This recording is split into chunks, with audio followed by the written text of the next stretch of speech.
Assalamualaikum warahmatullahi wabarakatuh. Selamat datang kembali di channel Mawaida.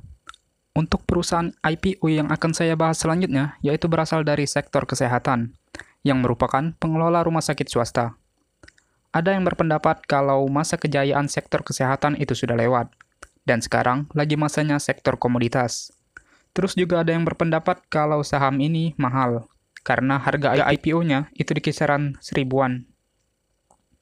Dan kali ini pun saya juga akan mengeluarkan pendapat saya mengenai perusahaan ini. Tanpa panjang lebar lagi, mari kita bahas prospektusnya. PT Murni Sadar Tbk didirikan pada tanggal 1 September tahun 2010. Untuk kantor pusatnya berada di Jalan Jawa, nomor 2 Gang Buntu, Kota Medan, Sumatera Utara. PT Murni Sadar ini merupakan penyedia layanan kesehatan dengan fokus pada bidang onkologi dan kardiovaskuler, serta pusat pendidikan kesehatan. Pada saat ini, perseroan memiliki 5 rumah sakit yang terletak di Kota Medan, Jakarta, Bali, dan Tangerang. Perseroan juga mengoperasikan 1 rumah sakit di Medan dengan menggunakan metode kerjasama operasional. Beberapa rumah sakit milik perseroan antara lain Rumah Sakit Murni Teguh Memorial Hospital, Rumah Sakit Aminah, Rumah Sakit Murni Teguh Sudirman, Rumah Sakit Ibu dan Anak Rosifa, serta Rumah Sakit Murni Teguh Bali. Lanjut ke pembahasan mengenai informasi IPO-nya. Dalam IPO kali ini, perseroan berencana melepas saham sebanyak 254.028.800 lembar saham, atau setara dengan 12,28% dari modal ditempatkan dan di-store penuh. Untuk kisaran harganya yaitu di rentang harga Rp1.180 sampai dengan Rp1.480 per lembarnya. Dari jumlah saham dan kisaran harga tersebut, perseroan berpotensi meraup dana segar hingga Rp299,75 miliar sampai dengan Rp375,9 miliar. Sedangkan untuk penawaran awalnya, itu sudah dimulai dari tanggal 24 Maret kemarin, sampai dengan 30 Maret 2022 nanti. Sedangkan untuk jadwal penawaran umumnya, itu dijadwalkan pada tanggal 13 April sampai dengan 18 April tahun 2022. Dan sahamnya akan tercatat di Bursa Efek kita pada tanggal 20 April tahun 2022. PT Murni Sadar Tbk menunjuk Cipta Dana Sekuritas dan BCA Sekuritas sebagai penjamin pelaksana emisi efek dalam IPO kali ini. Bagi kalian yang ingin tahu track record-nya, bisa kalian cek videonya di pojok kanan atas. Selanjutnya ke pembahasan struktur permodalan. Berdasarkan keterangan di prospektus, saham ini dimiliki oleh 1 pemegang saham korporasi dan beberapa pemegang saham individu. Nah, karena ada cukup banyak, di sini saya hanya akan membahas 3 pemegang saham utamanya saja, yang memiliki lebih dari 20% saham perusahaan. Yang pertama yaitu PT Sumatra Tekindo. Mayoritas dari pemegang saham perusahaan ini adalah satu keluarga, yang terdiri dari Bapak Jin Tenchun selaku ayahnya, terus Ibu Mutiara selaku ibunya, dan lalu kedua anaknya yaitu Bapak Felix Vincent dan Bapak Sleman Zikri. Sedangkan sisa sahamnya dimiliki oleh Ibu Sharon Henimi Angel. Lalu pemegang saham utama yang kedua yaitu Ibu Jacqueline Sitorus, yang merupakan putri kandung dari Bapak Martua Sitorus.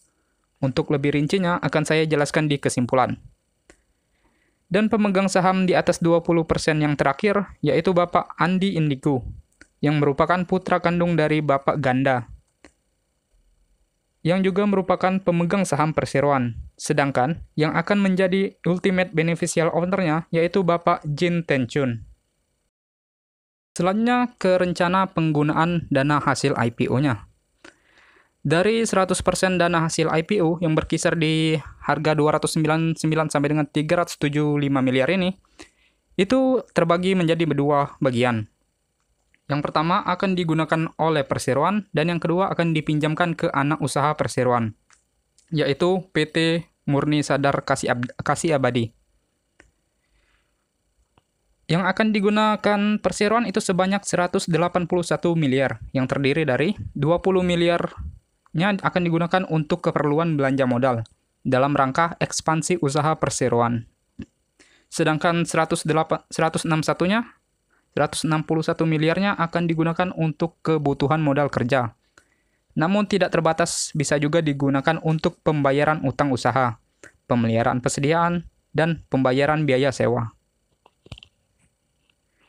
Lalu yang akan dipinjamkan ke PT Murni Sadar Kasih Abadi itu sebanyak 43,8 miliar akan digunakan untuk melunasi seluruh pokok pinjaman ke Bank BCA.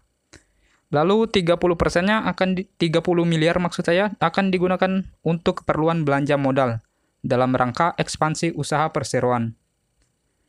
Sedangkan sisanya akan digunakan untuk kebutuhan modal kerja. Namun tidak terbatas, bisa juga digunakan untuk pembayaran utang usaha, pembelian persediaan, serta pembayaran biaya sewa. Lanjut ke bagian laporan posisi keuangan. Nah, jika kita lihat di sini, dari total aset itu tidak ada kenaikan yang signifikan ya. Hanya saja terjadi pada tahun 2020 sampai dengan 2021. Itu terdapat kenaikan signifikan yang disebabkan oleh adanya kenaikan pada bagian total aset lancar dan bagian total aset tidak lancar. Yang bagian total aset lancarnya itu disebabkan oleh adanya piutang usaha, pihak berelasi, dan pihak ketiga.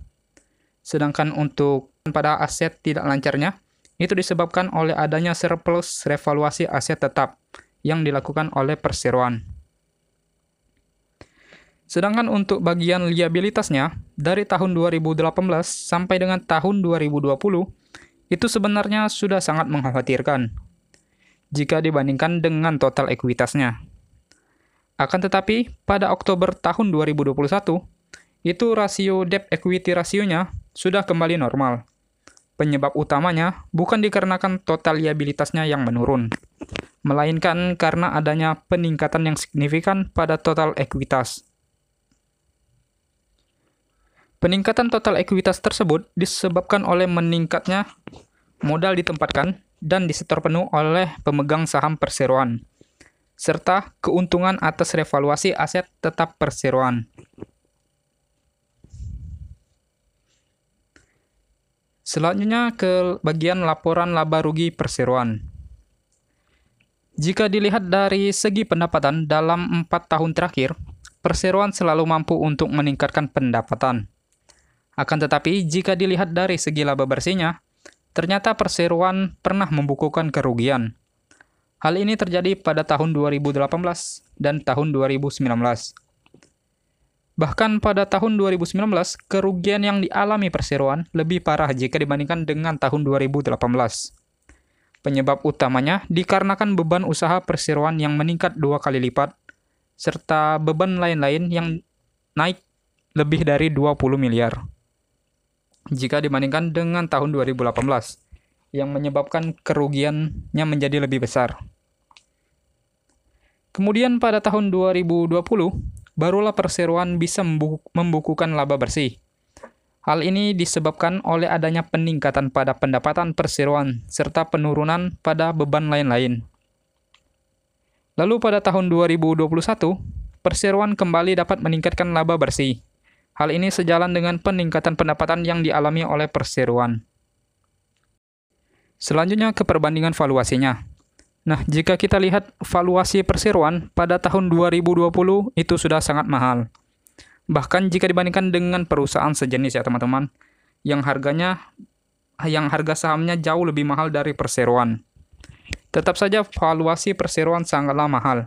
Akan tetapi, untuk estimasi pada tahun 2021-nya, valuasi perseroan terlihat menurun. Hal ini disebabkan oleh adanya peningkatan pada laba bersih dan total ekuitas yang sudah saya jelaskan sebelumnya. Dan bagian yang terakhir, yaitu kesimpulan. Berdasarkan pendapat pribadi, menurut saya saham ini kurang cocok apabila kalian tertarik untuk investasi jangka panjang. Walaupun memang jika dilihat dari segi pendapatan dan laba bersihnya selalu bertumbuh, akan tetapi saya kurang sreg jika melihat dari laporan posisi keuangan perusahaan. Memang untuk tahun 2021-nya sudah agak kelihatan normal. Akan tetapi untuk 3 tahun sebelumnya, itu current ratio dan debt equity rasionya sudah sangat mengkhawatirkan. Sehingga, jika misalnya tidak dilakukan revaluasi terhadap aset yang dimiliki, sudah dapat dipastikan bahwa debt equity ratio dari perseroan sudah membahayakan. Karena hasil dari revaluasi aset tersebut berdampak besar pada posisi keuangan perseroan. Sedangkan untuk kalian yang hanya ingin memanfaatkan momentum IPO-nya, menurut saya memang masa jaya sektor kesehatan sudah lewat. Ditambah harganya yang cukup mahal, yaitu di atas 100.000 per lotnya, sehingga jika kalian tidak siap dengan resiko ARB-nya, ya mending tidak usah ikutan. Toh banyak juga perusahaan yang akan IPO belakangan ini. Bahkan ada yang memberikan bonus waran juga. Akan tetapi bagi kalian yang tetap mau ikut IPO-nya, saya mempunyai sentimen positif mengenai saham ini, yaitu berdasarkan pemegang sahamnya. Beberapa pemegang sahamnya merupakan keluarga dekat dari Bapak Mertua Sitorus, salah satu konglomerat di Republik Indonesia ini. Salah satu perusahaan milik Bapak Mertua Sitorus yang telah listing di bursa kita yaitu CMNT, di mana harga sahamnya sampai saat ini selalu berada di atas harga IPO-nya. Oke, mungkin ini saja yang dapat saya sampaikan. Tetap ingat bahwa ini merupakan pendapat pribadi saya, bukan ajakan untuk membeli sahamnya. Terima kasih telah menonton, sampai jumpa di pembahasan saya selanjutnya.